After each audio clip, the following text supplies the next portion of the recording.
Well, hello everyone.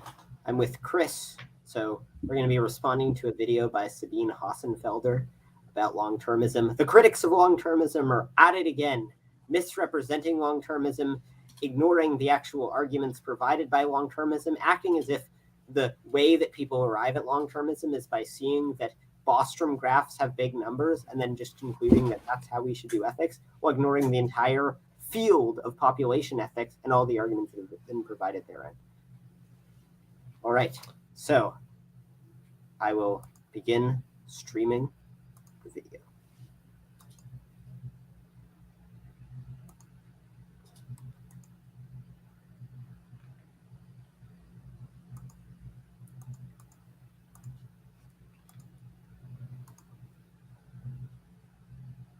All right. Wait, oh, maybe I forgot to share audio. Okay, wait, whoops. Well, the best argument against weak long-termism is that strong long-termism is false. Yeah, that's true. This is another thing that EA critics have discovered.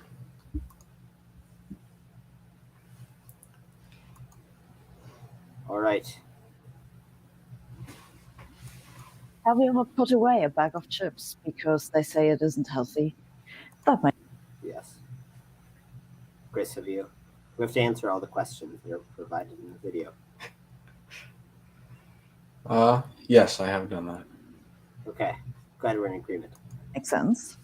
Have you ever put away a bag of chips because you want to increase your chances of having more children so we can populate the entire galaxy in 1 billion years? That may. Wait, have you for this one? Chris, we need to get your answer here. I've never consciously done that. Okay. That makes you a long-termist.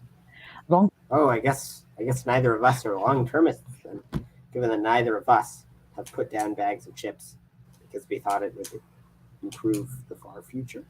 Yeah, well, we don't know yet. It's currently popular. It's true. Philosophy among rich people like Elon Musk, Peter Thiel, and Jan Tellen. So this is a weird way of describing it. So she says that it's a popular philosophy.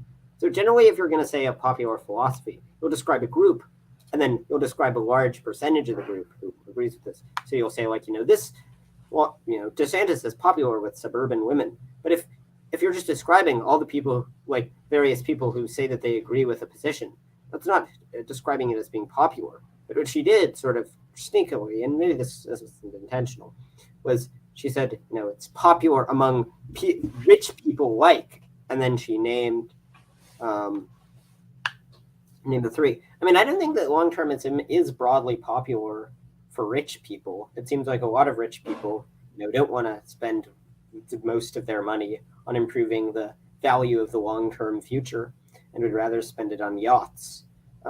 It's also not clear that any of these people are very good long-termists. I mean, I think like just most long-termists would have big disagreements with Peter Thiel. I don't know who the third guy is. And Musk, like, has said he's a long-termist, but it's not really clear. Founder of Skype, I think. Oh, okay. Yeah, I mean, it's not really clear that Musk, I mean, if you were a long-termist, you probably wouldn't spend billions of dollars buying Twitter when there are like other way more important things to work on. But. Well, with that, Sam Bankman-Fried almost was part of that. That's true. I mean, I don't know. Maybe there's a case. But yeah, I think if it's buying Twitter, that's one where you don't lose the value since the value is maintained. So then in the future you can sell it and then spend that money. It's not like you lose the money. But yeah, I think that Musk's actions, he has said he is a long-termist. Do they but believe he doesn't really and how live up to the values very well. Yeah, I agree with that. But it's also annoying, like, just the way, I mean, most long-termists, the overwhelming majority, are not rich people. So this would be like saying, introducing the Democratic Party, if you were like in another country where people don't know very much about the Democratic Party, as like the party that's popular among rich people, like George Soros. I mean, it's true that rich people tend to vote Democrat, but that wouldn't be an accurate way of describing it to people who are not informed about it. And this is an introductory video about long-termism. Like it's not directed to people who know a lot about long-termism. Crazy is it? That's what we'll talk about today. Well, Chris, I know we've both seen the video, but let's just make a prediction. Well, do we think that she's going to present any of the arguments for long-termism at any point, or not? Because surely there must be I have some. credence zero. Yeah, it's a logical truth that she won't present the arguments for. This video was made possible by Squarespace. That's a pleasure. By the way, as much as we're like ripping on Hossenfelder here, I think Hossenfelder generally is like pretty smart and has good things to say. I mean, she seems like a bit of a scientismist, but aside from that, like I'm not some huge Hossenfelder hater. That was nice alliteration. Yeah, well, I think she's capable of being reasonable, although I do disagree with her on a lot of substantive things. Create your own website with. Oh yeah, I remember her video about why the multiverse is a non-scientific idea. Was like was very bad. Yeah. I mean, she was Okay. The first time I heard of long-termism, I thought it was about terms of agreement that get longer and longer. But no, long-termism is the philosophical. I really like the graphics. It's like, but no. And then there's the X. And idea that the definitely better graphics than we have for alliteration and radio conditions. long-term future of humanity is way more important than the present, and that those alive today, so you presumably, should make sacrifices for the good of all the generations to come. Okay, so this definition is, I think, wrong for a lot of reasons. So, I mean, so for one, so there's a distinction between strong long-termism and weak long-termism.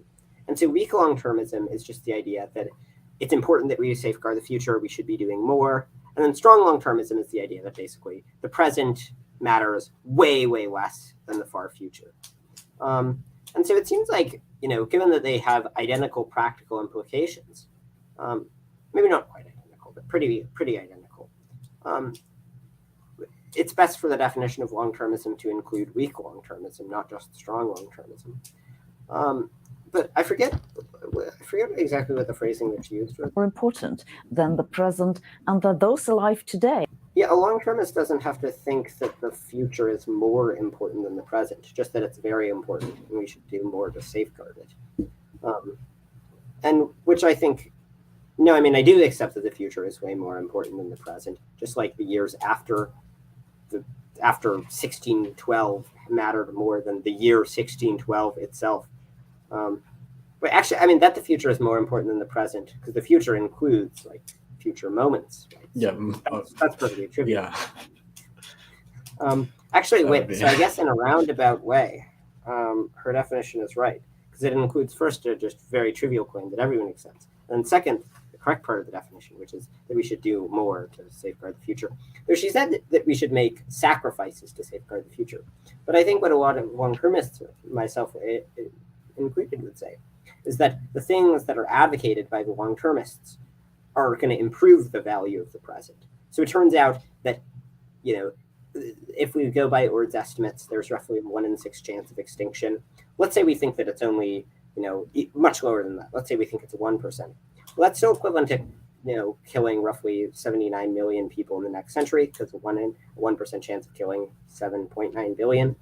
And so as a result, very few people are focusing on an issue that will, on average, kill 79 million people by conservative estimates. And so even if you weren't a long-termist, it seems like you should be in favor of long-termism, unless you're like some kind of weird anti-natalist and want humanity to go extinct.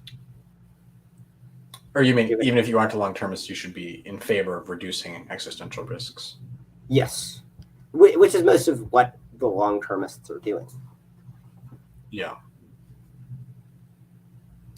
All right. Any more thoughts, or should we continue? Yeah, I guess I would also agree that it's misleading to characterize it as making sacrifices. It's mainly just the idea is just that we should be shifting some of our charity that we do towards these causes. Yeah, not just charity, but That doesn't also really- use of time and careers. Yeah. So I think the definition of long-termism that we should go with is the idea that we should be doing more to improve that we should be doing significantly more to improve the quality of the future.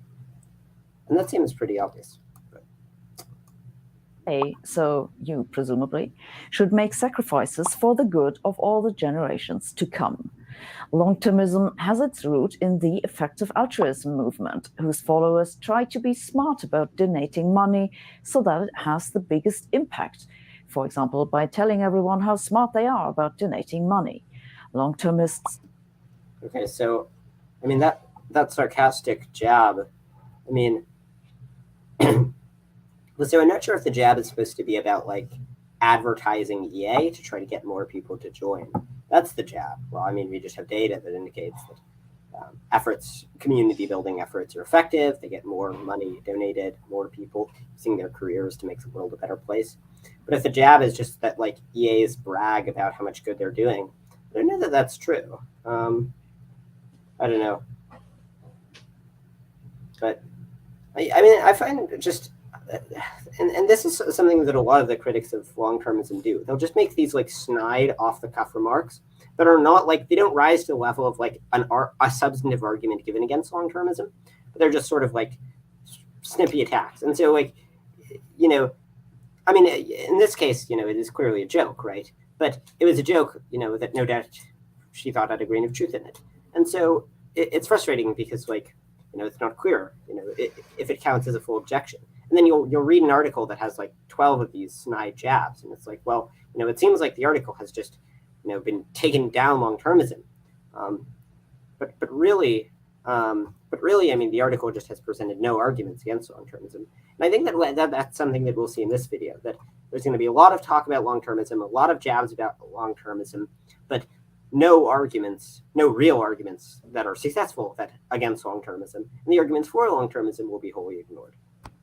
But maybe I'm too pessimistic. Maybe the video has been edited since we last saw it, and it'll get better. Are concerned with how our future will look like in some billion years or longer. Their goal is to make sure that we don't go extinct. So wait, that's sort of weird. In a billion years or longer. I mean, that's one of the things that long-termists care about. But certainly, I mean, long-termists, like it's sort of, I mean, I think like most estimates of how much longer we could survive, a lot of them don't conclude we could last billions of years. Or maybe they do. I don't know. But on Earth, I mean, it's not just like, you know, only things after a billion years matter. It's that, you know, we should try to make the future, as long as it is, go as well as possible.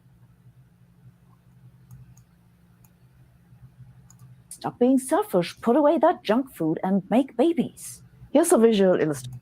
Okay, but I don't think most long-termists think that like having babies when you don't want to have babies is like a good way of improving the quality of the future. This is just, illustration of this. Each grain of sand in this hourglass represents 10 million people. The red grains are those who lived in the past, about 110 billion. The green ones are those alive today. That's about 8 billion more. But that's just a tiny part of all the lives that are yet to come. A conservative estimate is to assume that our planet will be populated by at least 1 billion people for at least 1 billion years. So that's 1 billion human life years. With today's typical lifespan of 100 years, that'd be about 10 to the 60. Wait. She said 1 billion people for 1 billion years. At least 1 billion years. So that's 1 billion human life years. No, that's assuming all the humans live 1 year. Right? Yeah, or roughly that.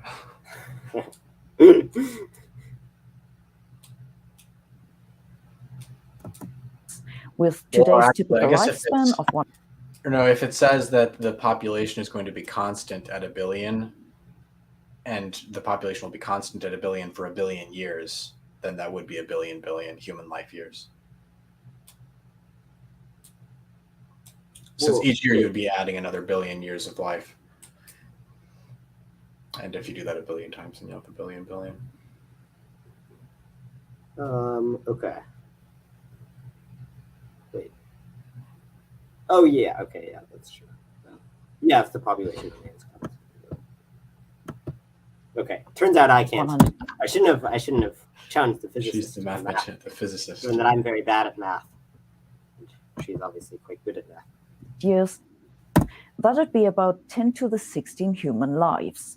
If we go on to populate the galaxy, or maybe even other galaxies, this number explodes into billions and billions and billions and billions and billions and billions and billions and billions and billions, unless we go extinct.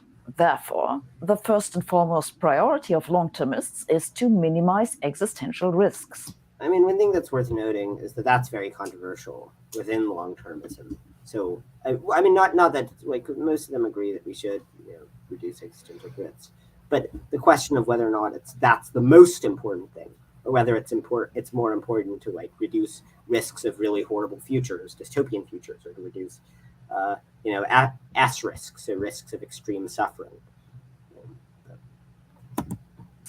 This includes events that could or lead to avoid a very human mediocre futures. There's a possibility that we miss out on a huge amount of value. extinction, like an asteroid hitting our planet, a nuclear world war, or stuffing the trash so tightly into the bin that it collapses to a black hole. Unlike effective altruists, long-termists don't really care about famines or floods because those won't lead to extinction. What? Yeah. That's so crazy. I mean, that's obviously false. One, most long-termists are EAs. Two, one of the big arguments that's made by a lot of long-termists is that a world where lots of people are, dying in famines and floods is a world that's going to be more vulnerable to existential risks. And three, I mean, it's not that they care about, famines and floods any less. It's just that there's another thing that they care about more, which is the future. But they don't think that famines and floods just like don't matter very much. I mean, it's like imagine if you discovered that it turns out that there was just this vast underground civilization with 100 quadrillion people. And then the people who thought that those people mattered, you say, well, those people don't care about famines and floods. They care more about the 100 quadrillion people. Well, yes, they care more about the 100 quadrillion people, but that's not because they care any less about other famines and floods. It's because they care rightly about the 100 quadrillion people. Yeah, well, then it's also she's conflating strong long-termism with long-termism in general, because it's compatible with long-termism to say that our obligations to the present people are of equal size to our obligations to future people. And in that case, you would care a lot about floods just because of what's happening today. Yeah, and that's true. And this is like all of our arguments throughout the video are just against. I mean, there aren't really very many arguments, but they're just sort of gawking at the conclusions of strong long-termism. Now, it's unsurprising that the conclusions of strong long-termism will seem weird if you present none of the arguments for strong long-termism, which is true here. And then you also don't you just point to the weird conclusions. But I mean, really, just nothing in this should make us even if every argument she makes is correct, just none of them argue against weak long-termism. One person who's been pushing long-termism is the philosopher Nick Bostrom. Yeah. What a handsome man. Yes, that's the same Bostrom who believes we live in a computer simulation. He doesn't believe that. Yeah, he doesn't believe that. He thinks we might live in a computer simulation. Yeah, he takes it very seriously. But he's not convinced that we're in a simulation. Yeah, if I remember, he said there's a 30% chance.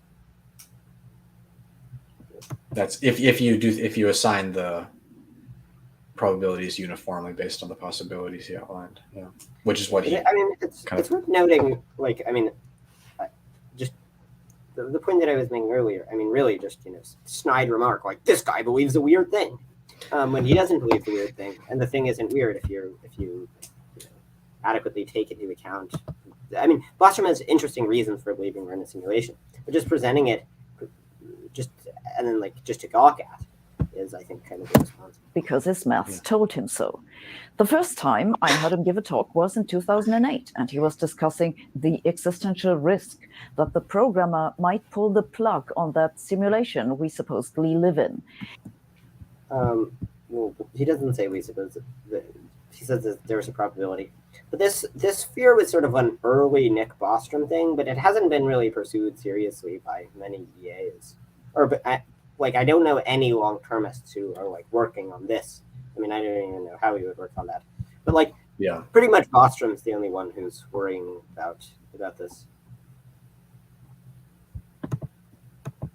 In 2009, he wrote a paper arguing a non-existential disaster causing the breakdown of global civilization is, from the perspective of humanity as a whole, a potentially recoverable setback, a giant massacre for man, a small misstep for mankind.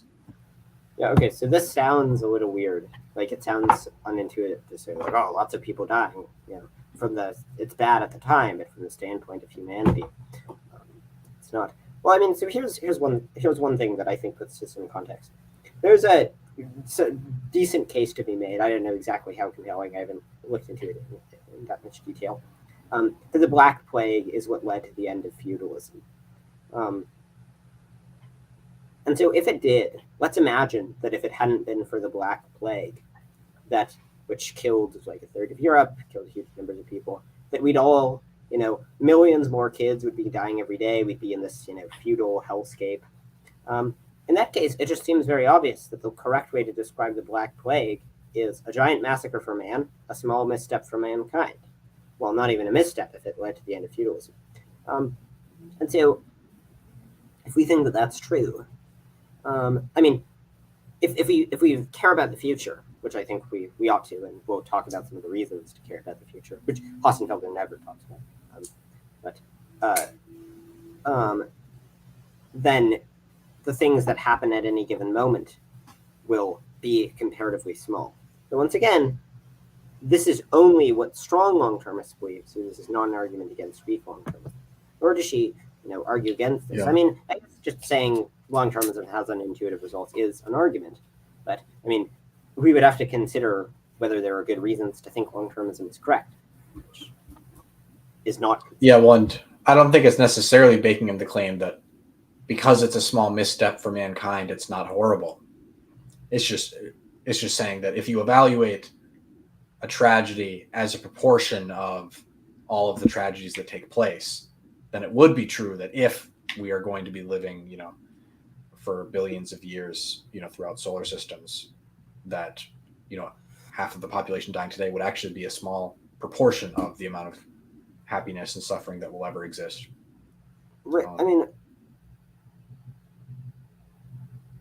Tyler M. claims that's not Sabine Hossenfelder.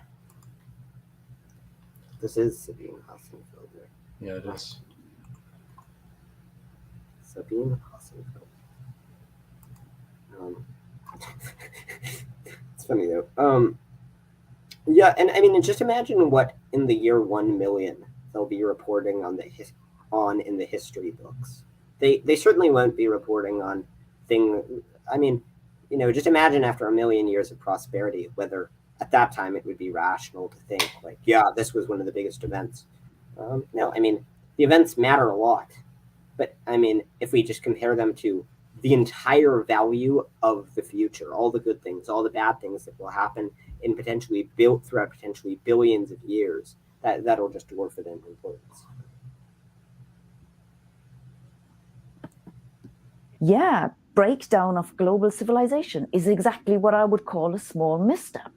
But Bostrom wasn't done. Well, Bostrom referred to it as a giant massacre for man, but a small misstep for mankind, the way that we would now maybe think of the Black Plague. 2013, he was calculating the value of human lives. We find that the expected value of reducing existential risk by a mere 1/10000000th of 1/1000000000th of 1 percentage point is worth 100 billion times as much as 1 billion human lives in the present. One might consequently argue that even the tiniest reduction of existential risk has an expected value greater than that of the definite provision of any ordinary good, such as the direct benefit of saving 1 billion lives. hey, maths doesn't lie. So I guess that means it's okay to sacrifice 1 billion people or so, unless possibly you're one of them. Well, okay. Well, so several points. One, obviously, if we routinely sacrifice 1 billion people, or even sacrifice 1 billion people only once, that's not going to be good for the far future. But also, I mean, this idea that like the long-termists they want to sacrifice other people. Well, I mean, no long-termist that I know of has proposed sacrificing people for any reason. I mean, and if you look at, long-termism seems to be rooted in sort of an expanded moral circle, in like kind of broadly utilitarian thought, though it certainly doesn't have to be utilitarian. And if you look at the track record of utilitarians throughout history, it's very good. Bentham was a very early supporter of legalizing homosexuality. John Stuart Mill advocated women's suffrage, etc. But this idea that they that it's like sacrifice for thee but not for me, it's just such a ridiculous straw man, given that they haven't proposed sacrificing anyone, and long-termists tend to like take significant actions, like changing their career, spending vast sums of money, to like improve the value of the future. So it's such a bizarre notion. It feels. Yeah, it's also worth noting that Bostrom himself is skeptical of views that say you should pursue huge benefits for arbitrarily small probabilities. It's like a classic example of this is Pascal's mugging, which Bostrom originally wrote. Because he's not even just, and that it's notable that in the quote he doesn't say it follows that reducing that by that tiny probability would be worth it. He says one might argue. So yeah, in terms of expected value terms, that is what would follow, but it's not a given that expected value is the correct decision theory. Yeah. Which Bostrom probably isn't particularly worried about, because he's now director of the Future of Humanity Institute in Oxford, where he makes a living from multiplying powers of 10. But I don't.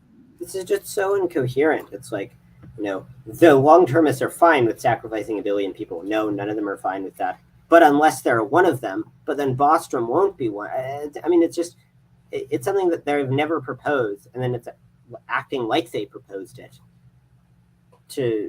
But then pointing out that they're rich or something. Yeah. Don't want to be unfair. Bostrom's magnificent paper also has a figure to support his argument that I don't want to withhold from you. Here we go. I hope that explains it all. By the way. Oh yeah, presenting a random out of context paper is a very good way of like accurately representing the person's views. This nice graphic we saw earlier comes from Our World in Data, which is also located in Oxford. Certainly complete coincidence. Another person... I'm really not sure what she's getting at. Multiple groups in Oxford are in favor of long-termism and EA. Several people in Oxford share similar views about this. I mean, is this some conspiracy? Who has been promoting long-termism is William MacAskill. He's a professor for philosophy at, guess what, the University of Oxford. Does Sabine just not like Oxford? Like, what? Like this feels. Yes. This feels like. At no point does she explicitly explain what exactly is wrong with this. She just thinks, I'll just keep noting that all of these people are at Oxford, and you can infer for yourself the obvious conclusion. This feels like when anti-Semites are like, just point out like, this guy who's a Jew, by the way, and Sabine's like, this guy who's from Oxford, by the way.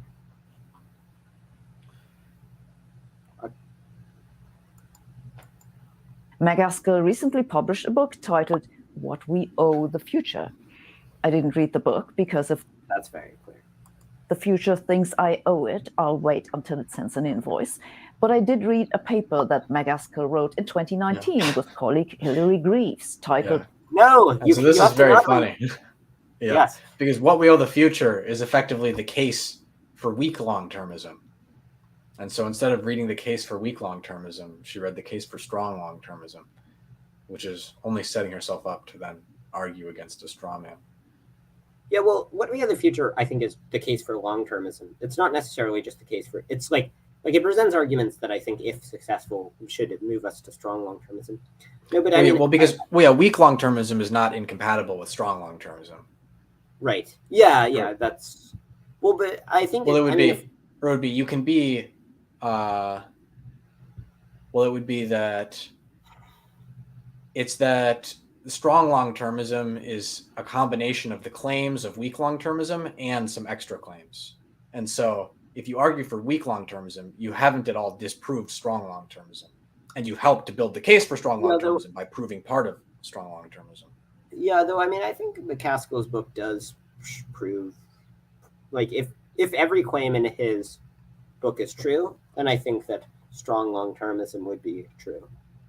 Well, like, what he doesn't talk about is whether or not it would be acceptable to violate the rights of people today if it would have in the future. Yeah, that's true. Yeah, but it's like, I mean, I think this just explains why all her criticisms are just of strong long-termism, because the paper that she read is about the case for strong long-termism rather than weak long-termism.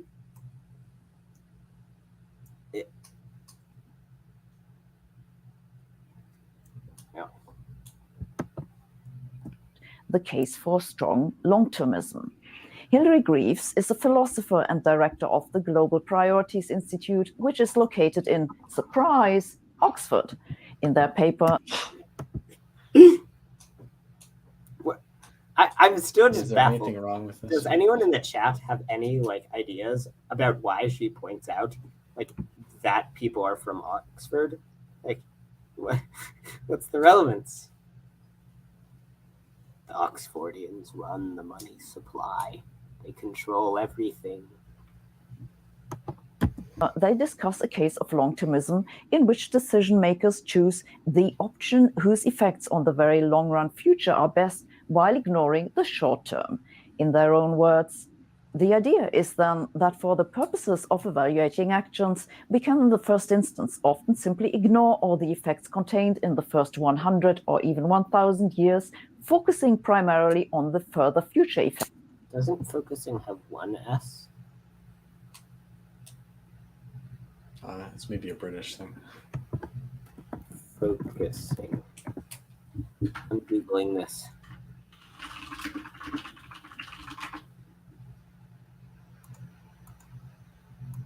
Google's not working. Yeah, it's more common in the UK to use the double S. I'm not saying that the double S is more common than the single S, but the double S is more common in the UK than the double S is in the US. Yeah. Effects. So in the next 100 years, anything goes, so long as we don't go extinct. Well, that's not the conclusion. The conclusion is that for the next 100 years, we should do all the things that will best increase the value of the long-run future. But, I mean, now may be a good time to present just some of the arguments for strong long-termism. So, I mean, one of them... So, I mean, it turns out that if we accept that it's good when happy people exist, then basically strong long-termism falls out of that, given that...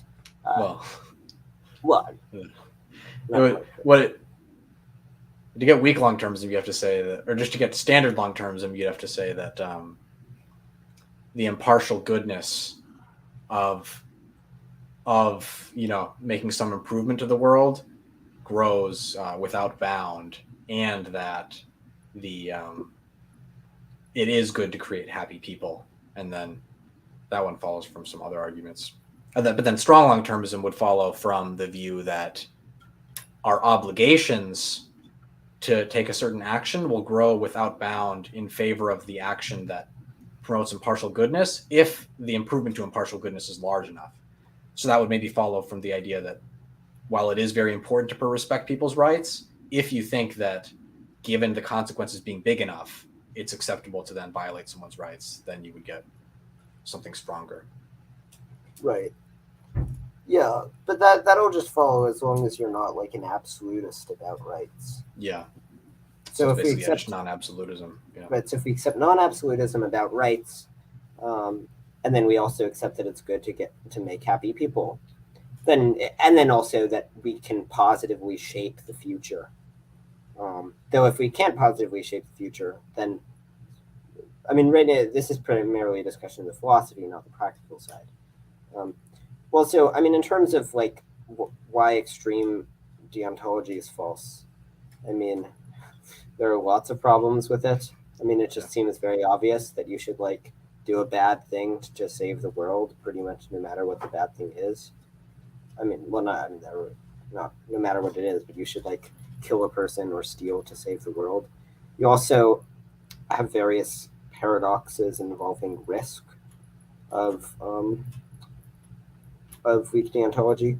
So, I mean, there are various like really big problems with weak deontology, or with like extreme deontology, which holds that you should never violate rights, no matter what the well-being, no matter what how good it would be. And then in terms of the idea that it's good to make happy people, well, so one way of illustrating this is if you say that there's nothing positively good about creating a happy person, well, then if you could either create a person with a good life or a person with a really great, awesome life. So one guy lives to 50, you could create one person who you could create would live to 90 and just live a life that was 10 times better. Then it would just be a coin flip. After all, you have no reason to do either of those. Neither of those are impartially good.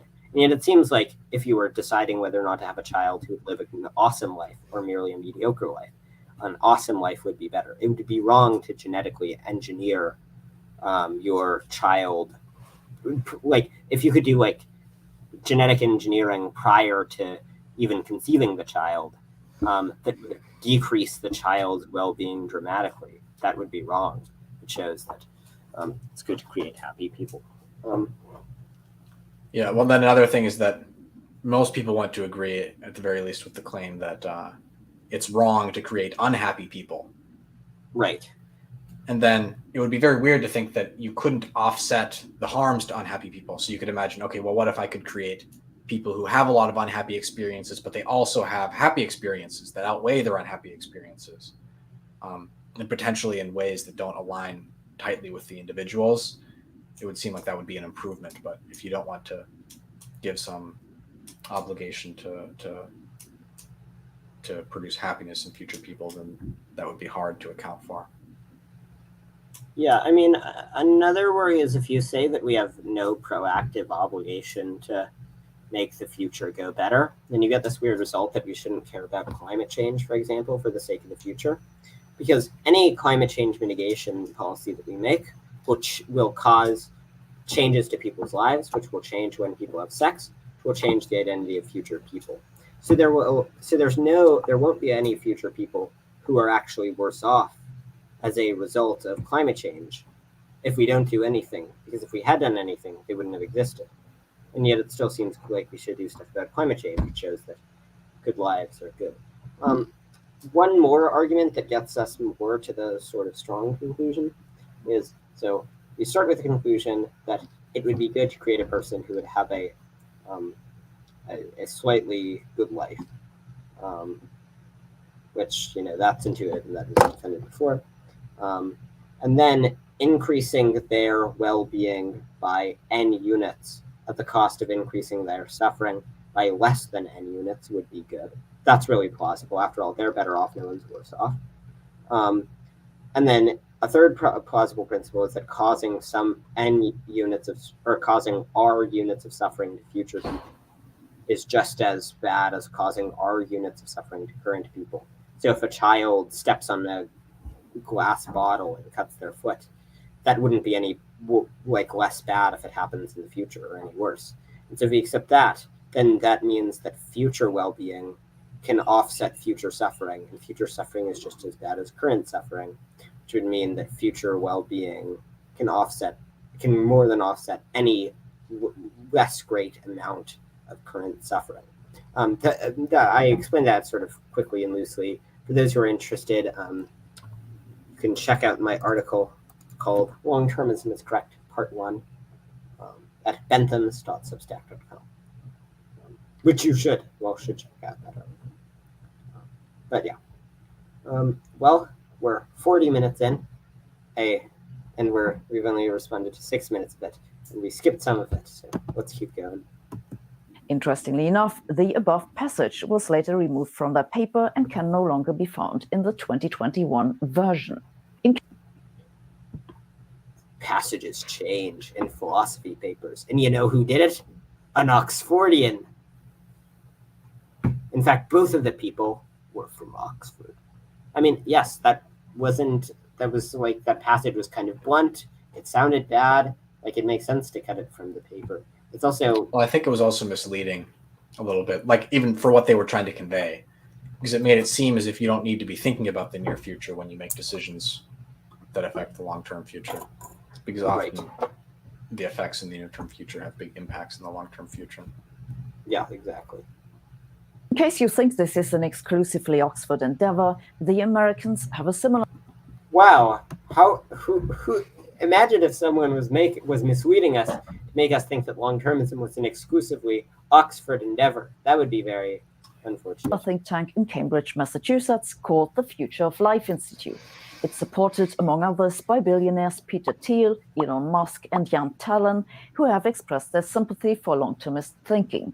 Musk, for example, recently commented that MacAskill's book is a close match for his philosophy. So, in a nutshell, long-termists say that the current conditions of our living don't play a big role, and a few million deaths are acceptable. Yeah, I mean, I could see how you thought that if the only thing that you ever read on the topic was the case for strong long-termism. I mean, it would be like if you picked up one book on like the case for veganism. It was called like the case for strong veganism, why factory farming is the worst thing ever. And then you're like, so veganism is the notion that, you know, wars and such aren't really that bad compared to factory farming. Well, no, that's not true. That's something that some of them believe, but it's so frustrating. She just did no research on the topic except reading one paper. I mean, she maybe did a bit of other research, and then she just sort of like attacks long-termism based on thinking that it's all the type of strong long-termism defended in the paper, while not presenting any of the arguments for strong long-termism from the paper. So long as we don't go extinct. Not everyone is a fan of long-termism. I can't think of a reason why. I mean, the last time a self-declared intellectual elite said it's okay to sacrifice a million people for the greater good, only thing that happened was a world war, just a small misstep for mankind.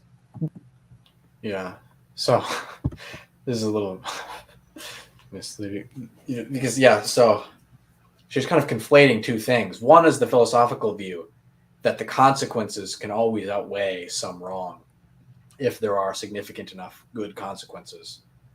And then the other is the notion that supposedly the consequences during, World War II that the Nazis were triggering, as a result of the Holocaust, were outweighed by the good consequences of successfully doing the Holocaust. But that's obviously false, because the consequences of, killing 6 million Jewish people were not at all positive. It was just only negative consequences. So it's a really distinct question from, like the philosophical question of consequentialism. Right, and there's a distinct question there's a distinction between the question of whether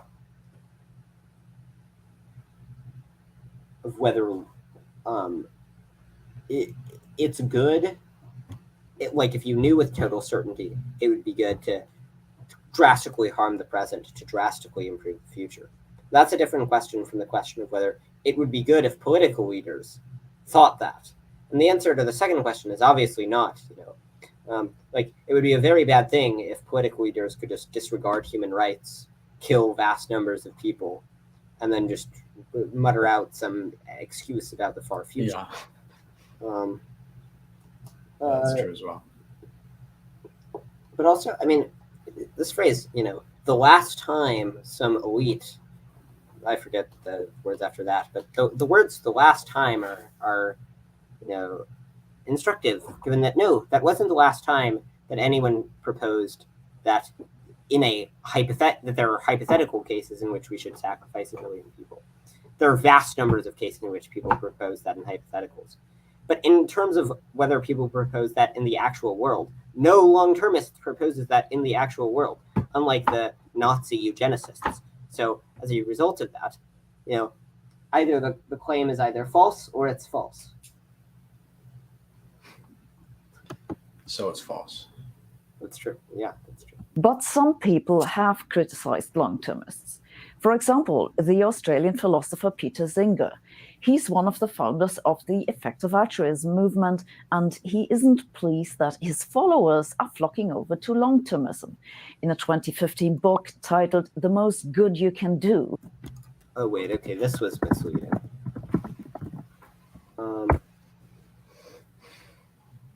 This was one of the last books I downloaded on Z Library before it kicked the bucket. Or it died.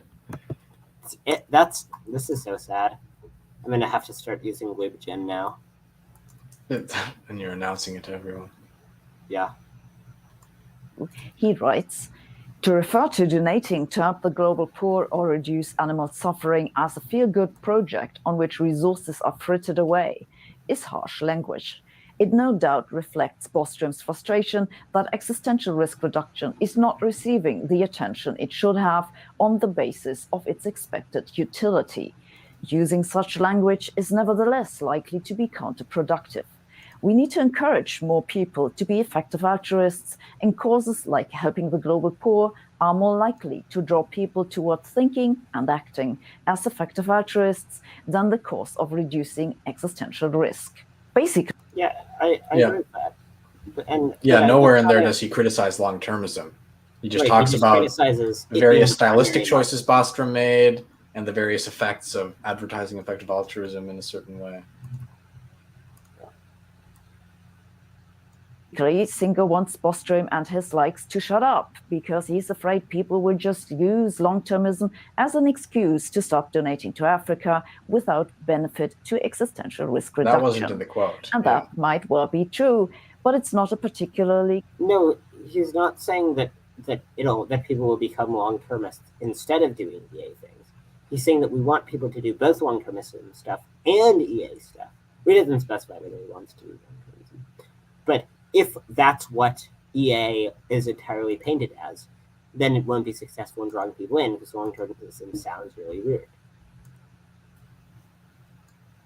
Convincing argument if the people you're dealing with have a net worth of several $100 billion, or if their expected utility of existential risk reduction is that their institute gets more money. Singer's second argument is... Wait, what'd you say? Something snide with air quotes. Do you know? I didn't. It was something about institutes getting money. As an excuse to stop donating to Africa without benefit to existential risk reduction. And that might well be true, but it's not a particularly convincing argument if the people you're dealing with have a net worth of several $100 billion. Or... Why? I mean... This is a very non sequitur, I don't see. Yeah. Why is that not a convincing argument if the people have several $100 billion? I mean, just, for some reason, having money makes them not interested in helping poor people. Yep. Or if their expected utility of existential risk reduction is that their institute gets more money. Singer's second argument. I don't get that either. Is she saying that you won't convince people who are working on existential risks to work on global poverty because they get money when people work on existential risks? I mean, look at Toby Ord, who literally switched his career to focusing primarily on long-termism because he was convinced it was important from doing previous EA stuff about working on global poverty and stuff. I don't know. This is a very, very strange claim. Is that it's kind of tragic if people die. He writes that long-termism overlooks... Oh, okay, this is what's really egregious. Here, wait, so this quote will be sort of long, but okay, so let's first... What is really so tragic about premature death, that it cuts short the lives of specific living persons whose plans and goals are thwarted. No shit.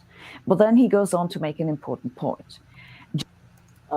Yeah, I mean, this is just like very clear, a very clear example of dishonesty. And I mean, I don't know if she's the one who did research for this or if she has like another person to do research. But I mean, this is just a clear, like very egregious example of misrepresenting what someone is saying. What Peter Singer says is, okay, so he says, this further step, some will say, isn't just a step beyond our emotional capacity for empathy, but one to which our reason can also object. It overlooks what is really so tragic about premature death, that it cuts short the life of specific persons whose plans and goals are thwarted. If people are never born, they have not formed any plans or any goals, and hence have less to lose. As this line of argument suggests, just how bad the extinction of intelligent life on our planet would be depends crucially on how we value lives that have not yet begun and perhaps never will. And then he goes on to argue. So he says, the extraordinary implication of the view that every life counts equally, whether it is the life of someone who will exist whatever we do, or a life that will only exist if we make certain choices, might make us keen to reject this view. It has, however, been shared by leading utilitarians. Sidgwick, for example, wrote, quote, it seems clear that supposing the average happiness enjoyed remains undiminished, utilitarianism directs us to make that number enjoying it as great as possible. He then went on to ask what utilitarians should do if increasing the number of people reduces the average level of happiness, but not by enough to fully offset the increase in the additional people bring to the total quantity of happiness. But, skipping a few sentences. The alternative to Bostrom's assumption is what I have elsewhere called the prior existence view, that if people, or more broadly, sentient beings exist or will exist independently of anything we choose to do, we ought to make their lives as good as possible. But we have no obligation to try to bring about the existence of people who, but for our actions, would not have existed at all. This view fits with the common belief that there is no obligation to reproduce, even if one could give one's children a good start in life, and they would be likely to have happy lives. It does, however, face powerful objections. Would it be right for us to solve our environmental problems by all agreeing to put a sterilizing agent in the water supply, thereby deciding to become the last generation on Earth? Assume this is really what, on balance, everyone wants, and nobody is unhappy about not having children or troubled by the thought of our species becoming extinct. Whatever everyone wants is a kind of luxurious lifestyle that requires burning vast amounts of fossil fuel, but without the guilt that would be involved in handing on to future generations a blighted planet. He says, in practice, the example of preventing a possible asteroid collision indicates a case for reducing at least some of the risk of extinction is extremely strong, whether we do it to preserve the lives of those who already exist, or will exist independently of what we do, or for the sake of future generations who will come into existence only if intelligent life continues on this planet.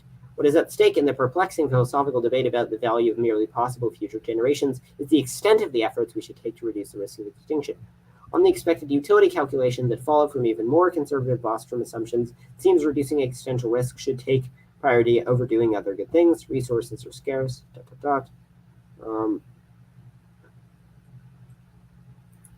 Yeah. So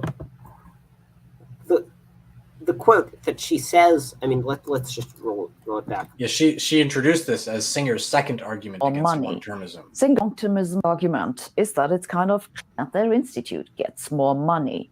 Singer's second argument is that it's kind of tragic if people die. He writes that long-termism overlooks... Yeah, he doesn't argue this. Long-termists obviously agree that it's tragic when people die. Yeah, so she presents this as his view when he's literally quoting a hypothetical person who he goes on to argue against. I mean, this is just flagrant dishonesty. Yeah, although he also kind of argues against them from using another hypothetical person. But so he kind of, like, nowhere does he say that this is a conclusive argument against long-termism. He's saying, okay, here's an important question that would weigh on whether or not long-termism is correct. And then here's the response. But she just pulls out this part and says it's his argument against long-termism. Yeah. He goes on to make an important point. Just how bad the extinction of intelligent life on our planet would be depends crucially on how we value lives that have not yet begun and perhaps never will begin. Let's find this quote.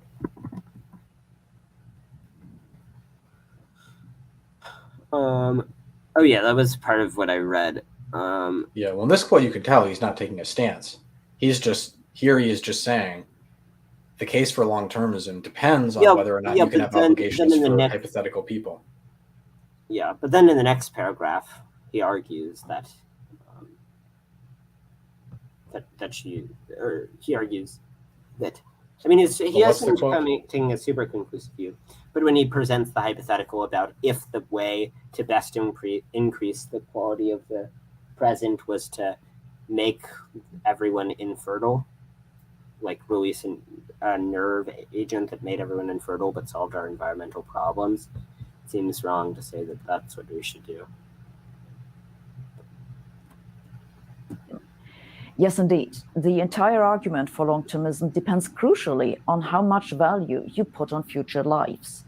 I'll say more about this in a minute, but first, let's look at some other criticism.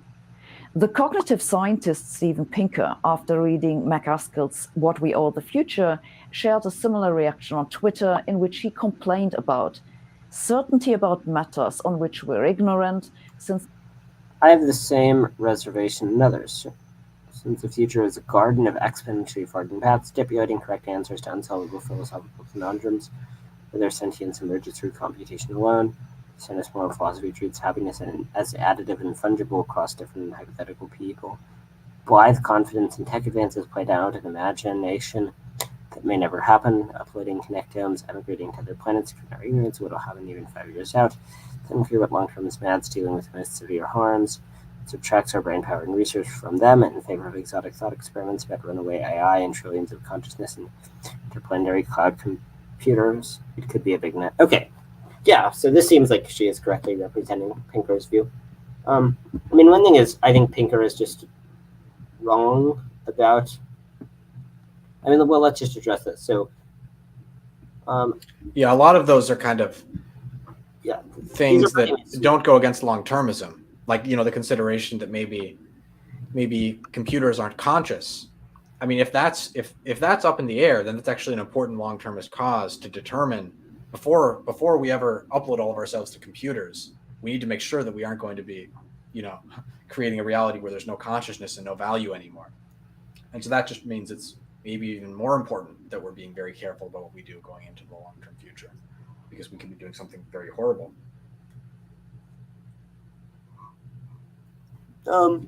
Yeah, I mean, it says stipulating correct answers to unsolvable philosophical conundrums. I mean,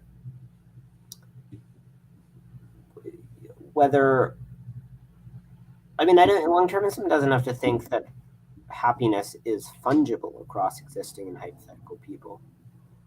I don't think it's blithe confidence. It's like a probabilistic assessment that's looking at that possible high expected value. I mean, I think that it's just, I mean, if you just look at like McCall's book, he's very willing to acknowledge uncertainty, very willing to like say what the data shows and such. I disagree with Pinker. I mean, I generally like Pinker, but I think he's wrong. And then I think Pinker's just very wrong about AI.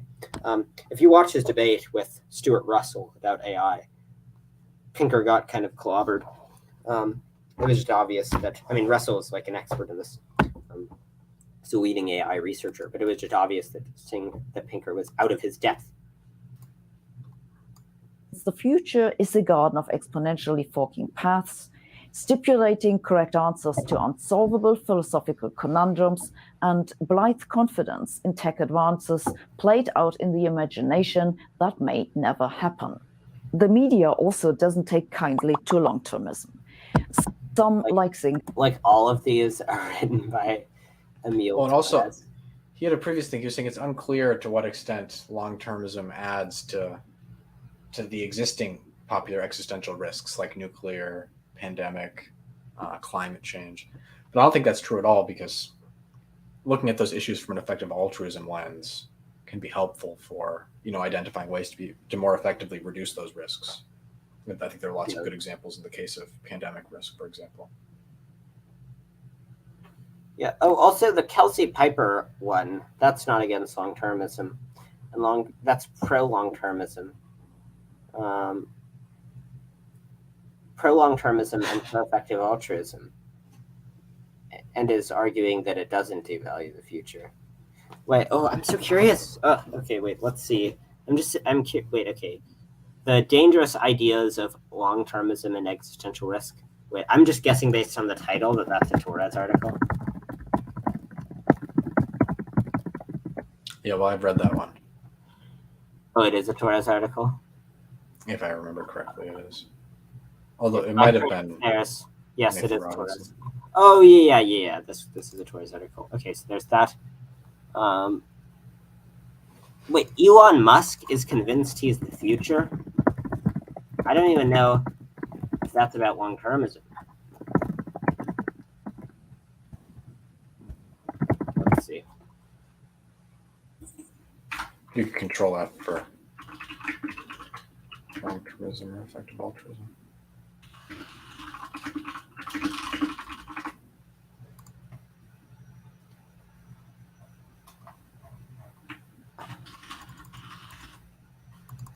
They reference long-termism in one time in that article.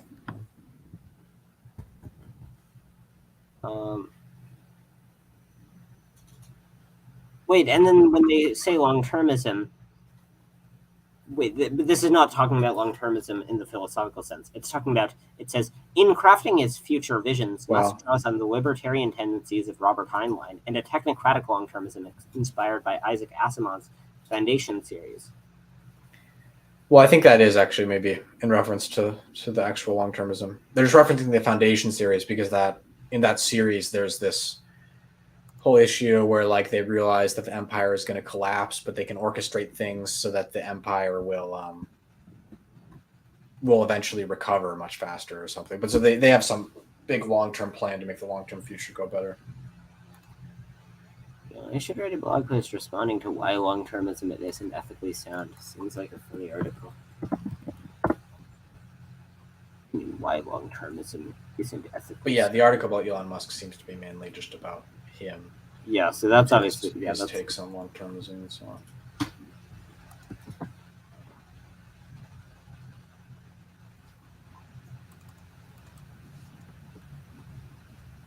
I think it's worth noting that Musk doesn't seem like a very good long-termist. If you compare him to like Sam Bankman-Fried, I think Sam Bankman-Fried has given away like several $100 million in a year just in one of the first few years that he's been a billionaire, which I think is maybe already more than Musk has donated in his entire lifetime.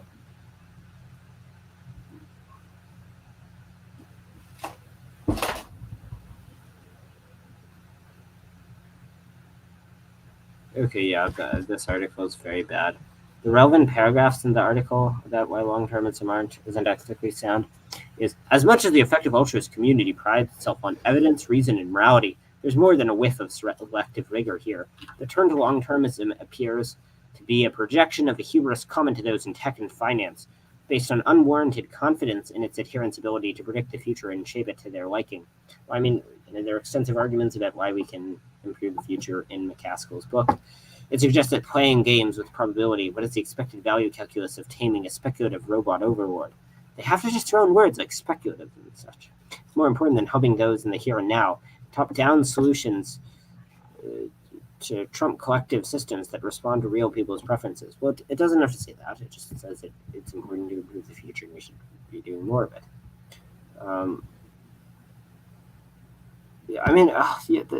This also is just very light on real arguments and is just sort of snarky. I mean, it's just like the classic journalist thing of like, rather than like presenting like here is this reason why this thing is false, just sort of like taking rhetorical jabs at it every paragraph. Complain that long-termism draws. It's amazing just how much like misrepresentation there has been in the video. I mean, there have been like just of sources that she's citing. Like she cited 5 sources in the article or in the video or so, and then 2 of them have been like not said what she said they said. Well, I mean, she said more than that, but I mean, it's just and one article wasn't even critical of long-termism. Well, actually, several of them weren't exactly long-termism. Yeah, no, I mean, yeah, this is a pretty like devastating indictment of her like video research, because I mean, she's just getting things shockingly factually wrong, like egregiously so.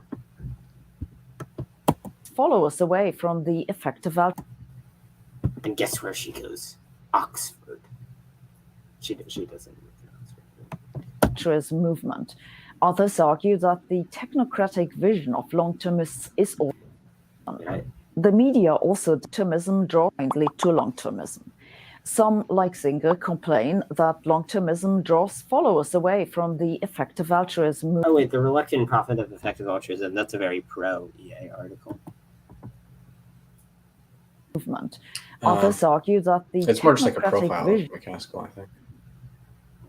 Yeah, it has a positive, like the picture you get of the EA movement is very positive from that article. Yeah. of long-termists is also anti-democratic. For example, Time magazine wrote that Elon Musk has sold the fantasy that faith in the combined power of technology and the market could change This has nothing to do with long-termism. It just mentions at one point that Elon Musk likes long-termism. the world without needing a role for the government. Christine Ember, in an opinion piece for the Washington Post, argued that the turn to long-termism appears to be a projection of a hubris common to those in tech and finance, based on an unwarranted confidence in its adherents' ability to predict the future and shape it to their liking, and that long-termism seems tailor-made to allow tech, finance, and philosophy elites to indulge their I mean, here's the thing. So, like, it seems plausible that given that things have been getting dramatically better over time, that the future will be a lot better. And so we shouldn't end it. Like, that doesn't require making, like, very speculative predictions. Also, people are better at predicting the future than people think. There have been sophisticated analyses of various predictions, and people predicting about the future don't have a terrible track record. I mean, it's certainly not perfect, but some people are pretty accurate. Well, I think she's missing how there's actually a lot of humility to it. Like, the reason why existential risk is such a big focus is because, you know, long-termists agree that it's actually very hard to tell how you can have impacts in the long-term future. But then, and a significant exception is your existential risks, because then by knowing the impacts of your actions in the next 10 years, you know, whether or not you reduce today's risk, you know that you'll have a very long-term impact, because extinction has a very long-term impact necessarily. And then that's the same thing as well. She says in this article, they can project their moral certitude and pursue their techno-utopian fantasies. McCaskill, for example, is very big into worries about value lock-in. And so this is another example of long-termists, at least a lot of leading long-termists coming from a more humble perspective, in that he thinks it's a given that today's society, we don't have all the right moral answers. And for that reason, we should care very much about making sure that we can continue to reason about morality and make moral progress as we go into the future, to avoid, you know, going down paths where we stagnate and continue to do bad things. Yeah. I mean, and this whole paragraph just doesn't say anything interesting. Like, I mean, it's just asserting that long-termists are bad, and the reason why they are pro-long-termism is because they're bad. But, I mean, like, you can just say the same thing about non-long-termism. Non-long-termism seems tailor-made to allow journalists and various other people who don't like it to indulge their anti-humanistic tendencies while patting themselves on the back for their intelligence and superior IQs. The present becomes a clean slate unto which short-termists can project their moral certitude and pursue their fantasies while flattering themselves that they are still doing good by ignoring the future. And it's just nothing that should be made of it. Well, it's very funny to be accusing people like Will McCaskill of having moral certitude, because he has a book literally called Moral Uncertainty. So he's a very big supporter of not having moral certitude. Yeah. Yeah, no, McCaskill is like very uncertain and humble. humanistic tendencies, while I mean, I guess Sabine Hossenfelder seems to like not reading McCaskill's books when commenting on McCaskill, so I can understand. should make that mistake. patting themselves on the back for their intelligence and superior IQs.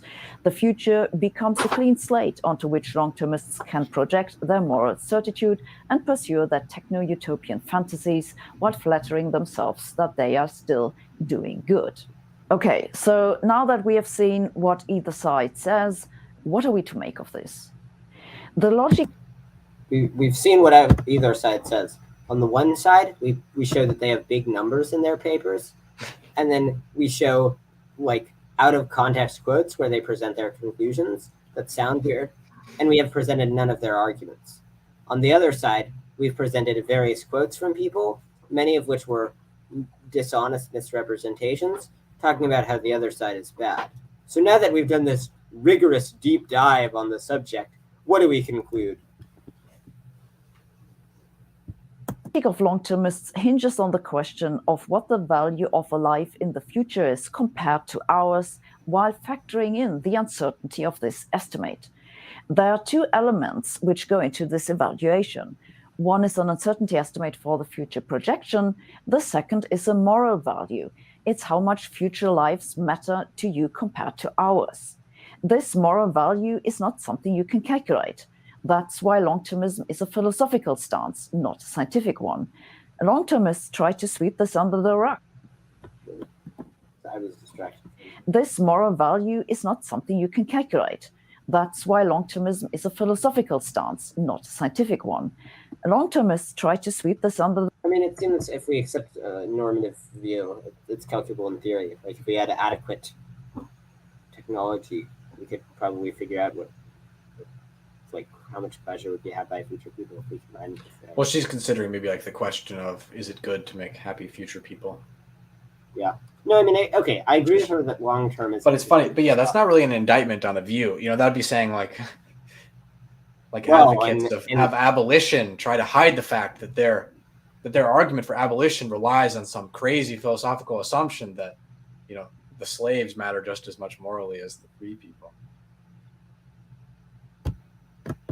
The rug by blinding the reader with numbers that look kind of sciencey. Like, she's the one who went just diving down like papers, just like chasing them down for any figure with big numbers, so she could make fun of them for having big numbers. If you read long-termist literature, they're not like filled with big numbers. And the reason, and when they are filled with big numbers, it's not to trick the reader into thinking that it's sciencey because it has big numbers. It's to make the point that there could be a large number of people, and so it makes sense not to go extinct and make it so that 10 to the power of 52 or some comparably large number of people doesn't exist. To see how difficult these arguments are, it's useful to look at a thought experiment known as Pascal's mugging. Imagine you're in a dark alley. A stranger steps in front of you and says, "Does she know that Nick Bostrom is the one who came up with this?" Yes, and that Nick Bostrom wouldn't give the money to Pascal's mugger.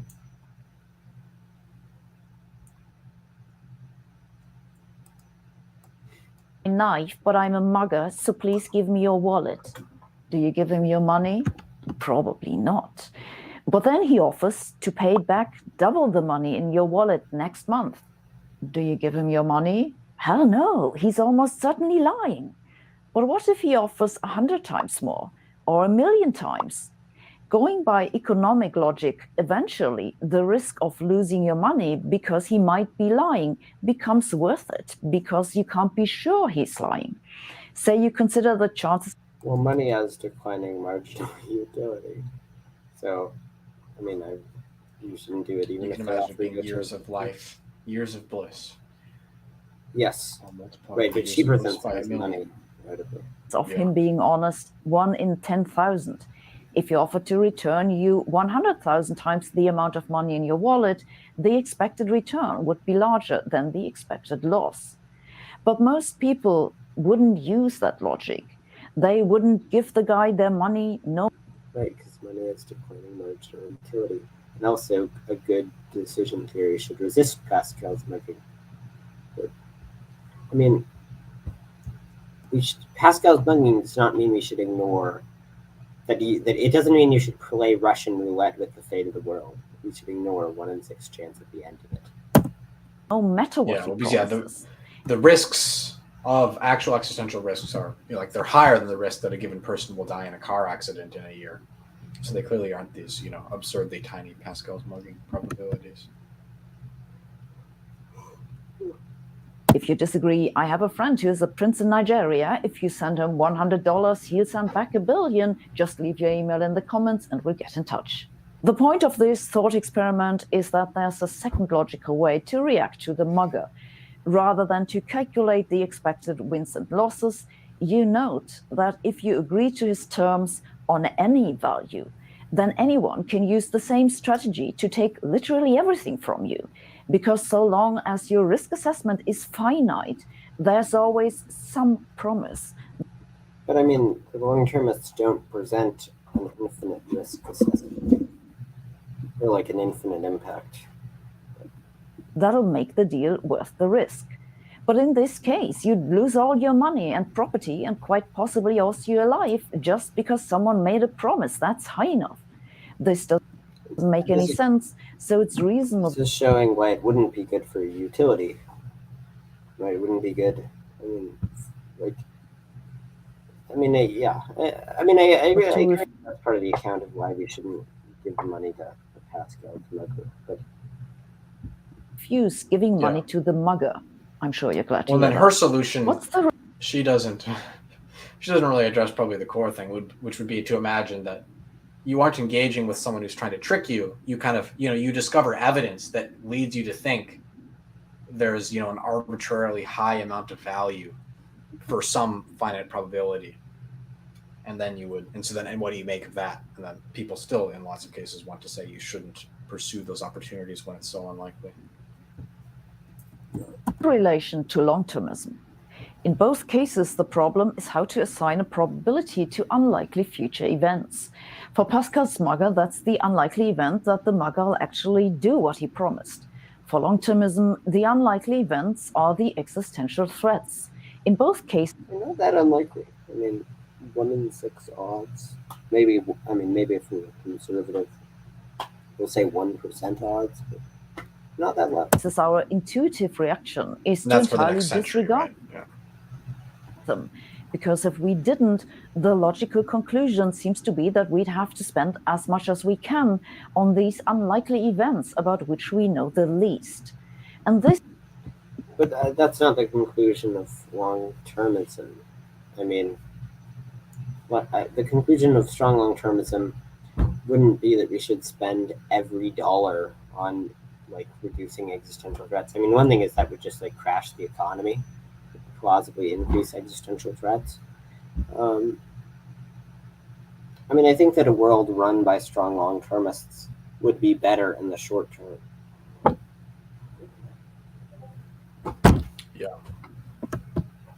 This is basically why long-termists think that most people who are currently alive are expendable. However, when they don't think that.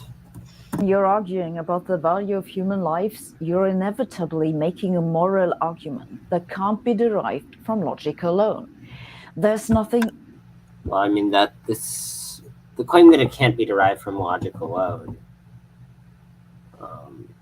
It depends on exactly what you mean by logic. In any case, you're going to have premises that can't be proven, that you just accept. But that's, I think she's maybe just too used to science, because the long-termists aren't trying to say that they are not making a moral argument. It's a moral thesis. So they're totally on board with the idea that it's a philosophical moral argument, not purely based on science. Yeah, no, long-termism is obviously not a scientific thesis. It's just the level of the misrepresentation is just so egregious. And that she presented long-termism by just showing big numbers in papers. And then she's like, the only argument that the long-termists have is that they're big sciencey numbers. But then she's like, but it's a moral question, so big sciencey numbers ain't gonna cut it. When no long-termism has argued big numbers, therefore strong long-termism. Irrational about saying you don't care about starving children in Africa. There's also nothing irrational. Wait, what? You don't care about from logic alone. You're inevitably making a moral argument that can't be derived from logic alone. There's nothing irrational about saying you don't care about starving children in Africa. There is actually something irrational about that. Given that Yeah. it would be irrational. She seems to be proposing a standard on which one is irrational only if they violate logic. She should read about Future Tuesday indifference. Yes, people who spend their time eating shit, trying to eat cars, trying to swallow a motorcycle, who have that as their ultimate aims. These are all totally rational people, making no mistake. Yeah. People who set themselves on fire and spend their time picking grass despite not enjoying it at all, never getting any happiness from it, but just wanting to pick grass. These are the most rational people on earth. They're committing no errors in logic. I mean, I think it's funny, just like the extent of the scientism, that just like, in just like an offhand comment in the video, she just begged the question against moral realism, and like and against like there being reasons to have particular aims. It's like, but it would be like, but morals are obviously subjective. Just moving on, throwing out that like very hot take. There's also nothing irrational about saying you don't care about people who may or may not live on Mars in 1 billion years. Well, I mean, so even if we say there's nothing irrational about it, there may be something immoral about it. Just like there's something immoral about saying you don't care about people in Africa. Yeah. But I mean, what about? So I mean, we've already addressed why it's just people who might or might not live on it. I mean, so obviously the correct way of making decisions under uncertainty is to use expected value reasoning, and there are various compelling arguments for that. So that shows that the might or might not means that we just factor uncertainty. So in calculating expected value, we just take into account the probability of it.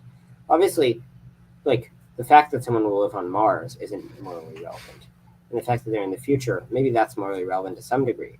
But the argument I gave before shows that we should care a lot about the far future. So, I mean, it's just, more snark, no substance. It's a question of what your moral values are. Personally, but there can be arguments for why we should have particular values, and there are in the case of long-termism, which is why lots of people accept long-termism, even people who don't find it initially intuitive. I think it's good to have long-term strategies, not just for the next 10 or 20 years, but also for the next 10,000 or 10 billion years. So I really appreciate the long-termists' focus on the prevention of existential risks. However, I also think they underestimate just how much technological progress depends on the reliability and sustainability of our current political, economic, and ecological systems. Progress needs ideas, and ideas come from brains, which have to be fed both with food and with knowledge.